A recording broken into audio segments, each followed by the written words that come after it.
Прежде чем идти на новый уровень, вам нужно убрать из себя жало. Жало есть. Жалость, которая оставляет вам поколениями для того, чтобы вы были теми самыми индивидуумами, которыми можно потакать. Здесь и сейчас нет ни одного человека, который вынял бы из себя это жало и пошел бы дальше в новое. Потому как это очень удобно. Я пожалею остальных, пожалею себя и останусь в этом кругу. Очень комфортно. Никто из вас не перейдет дальше, пока не примет то, что без этого жала можно жить. Это как полностью выкинуть свою одежду и пойти обновить гардероб. Но для того, чтобы его обновить, нужно пройтись голым до магазина. Этот путь осилит не каждый. И сейчас каждый из вас в голове прокрутил мысль о том, что я не буду идти голым.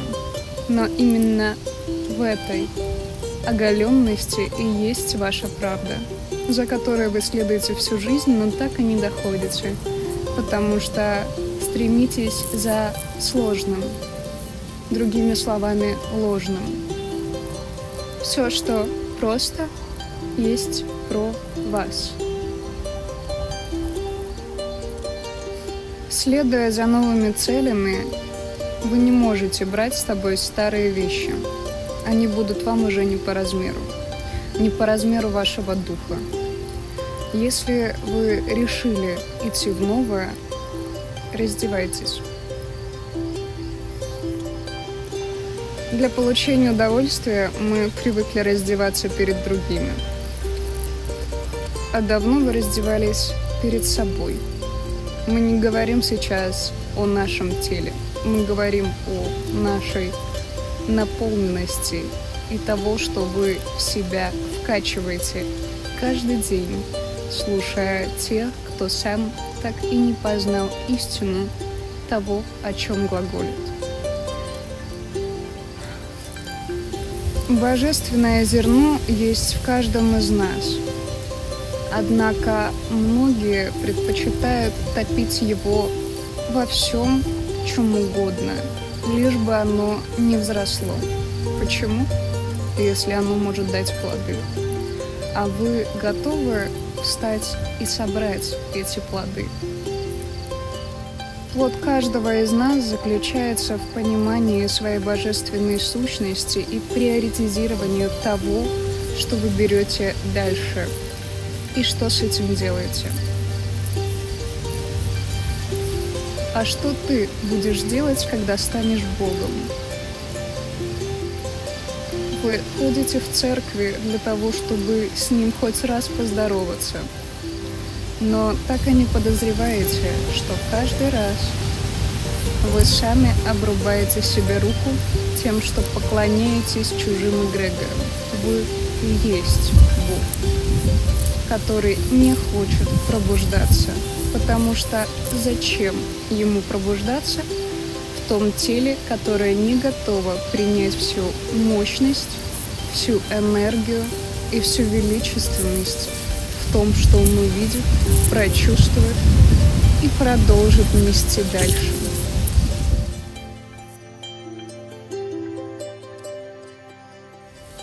Испытывая жалость ко всему, что вас окружает, начиная от тех, кто вас родил, заканчивая теми, кто соприкасается с вами каждый день, вы лишь погружаете себя в ту воронку, в которой варитесь изо дня в день, и потом пытаетесь из нее выйти безуспешно. Пропустив этот этап, вы освобождаете себя от ответственности нести великую миссию, потому что не готовы. Изображая великое стремление побудить в себе высшие силы, вы закапываете себя, потому что путь прост, и он не дальше, чем ваша рука. Убрав сострадание, убрав жалость, Убрав все негативные аспекты в вашем сознании, вы сможете только тогда его раскрыть. Для этого должен быть дух и соединение с ним. Открыв в себе величественный поток жизненной энергии, ваше тело не выдержит, если вы, конечно, к этому не готовы. Дух не придет в обычную человеческую жизнь, если вы не готовы прийти к Божественному. Собирая реликвии своего уставшего сознания, вы можете прийти к точке назначения вашего истинного «Я», которое здесь и сейчас нуждается в вашем внимании, которое вы отправляете ко всем, кого жалеете. В первую очередь вы жалеете себя, отравляя этим все, что вас окружает. Если вы хоть на мгновение перестанете думать о том, что будет завтра, вы не проживете и секунды. Ваше сознание не готово к этому. Оно требует длительной проработки и впускания в себя высоких вибраций. Высокие вибрации. Что это? Мы каждый день с вами сталкиваемся с невежественностью истолкования этого значения. Высокие вибрации — это объем вашей внутренней энергии, которая может вместить ваше физическое тело в себя. Расширение вашего тела идет планомерно, ровно с той скоростью, с которой вы допускаете это, либо вовсе не допускаете. Возникновение температуры, головокружение, упадок сил — это все, что вы можете ощущать на пути расширения своего ментального и физического тела. Но будете ли вы жалеть себя в этом? Если да, расширение прекращается. Вы впускаете в себя прошлое. Отсутствие жалости помогает вам пройти этот путь с намерениями возвысить свое ментальное и высшее «Я», дабы побудить в себе духа, который приведет вас к божественному зерну.